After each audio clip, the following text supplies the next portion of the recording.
गोजोन हामलायनायजों लोगोसे नोंथांमोनखौ गोदान खौराङाव बरायबाय।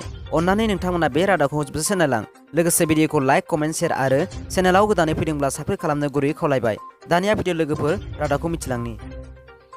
गिबि खौराङाव दङ UPPL दोलोनिफ्राय मनरन्जन ब्रह्म बिथांखौ होखारनाय जाबाय। दोलोनि बेरेखा, सोरखारनि बेरेखा आरो लोरबां खामानि मावनायनि थाखायनो दोलोनिफ्राय होखारनाय जाबाय होनना दोलोआ फोसावनानै होदों।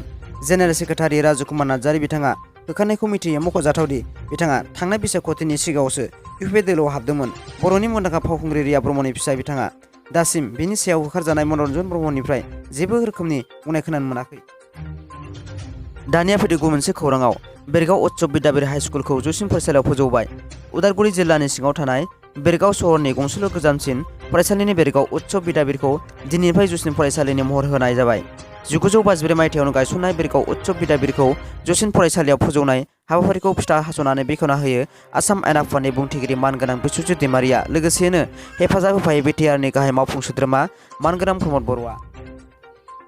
तामिलनाडुआव 16 बोसोर बैसोनि सासे सिख्लाखौ 22 बोसोरनि सासे हौवाया गावखौ मोजां मोनैनि थाखायनो सिख्लाखौ देगाजों उदैयाव सुनानै जखम खालामदों। सुग्रा हौवानि मुङा केसाबान। हौवासाया सिख्लाखौ जोबोद मोजां मोनोमोन, नाथाय सिख्लाया हौवाखौ मोजां मोनामोन। बिनि थाखायनो लामायाव लोगो हमनानै सिख्लाखौ देगाजों सुनानै खारखोमा लाङो।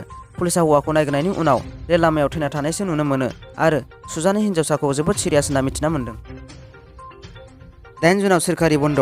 बिसायख'थि जानो गोनां कार्बि-आंलं अट'नमास काउन्सिल आरो उफ्रा बिसायख'थि जानो गोनां BTCनि 22 नं कक्लाबारि बियाबनि ओनसोलाव 8 जुन खालारखालि सोरखारि बन्द' फोसावनानै होदों।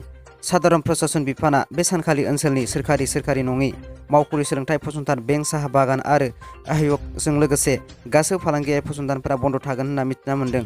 8 जुनाव जानो गोनां बिसायख'थिनि थाखाय गुबुन गुबुन दोलोफोरा फोसावदिंनायखौ गोसा खालामनायखौ नुनो मोन्दों। दानिया फैदो जोबथा खौराङाव। वाट्सएपआव भारतनि 16.66 लाख भारतनि एकाउन्टखौ बेन खालामदों। एप्रिल दानाव मेसेज एपआ बेन खालामनायखौ खालामो। खौरां मोननाय बादिब्ला 122 एकाउन्टफोरखौ बाहायग्राफोरनि अजदनि उनाव आरो 16.66 एकाउन्टफोरखौ एपआव गाज्रि खामानि मावनायफोरखौ होबथानो बेन खालामो। वाट्सएपनि नेम बादिब्ला सासे सुबुंनि एकाउन्टखौ बेन खालामनाय जायो जुदि बाहायग्राया वाट्सएपआव बायदिसिना गाज्रि खामानि मावो। एप्रिलनि सिगां मार्च दानाव 18 लाख आरो फेब्रुवारियाव 14.25 लाख सुबुंफोरनिखौ बेन खालामदोंमोन। दासिमनि भिडिअ'आव बेखिनियासै। भिडिअखौ नायना मोजां मोनदोंबा लाइक आरो साबस्क्राइब खालाम, मानोना गोदान भिडिअ लाबोबाय थानो नाजागोन।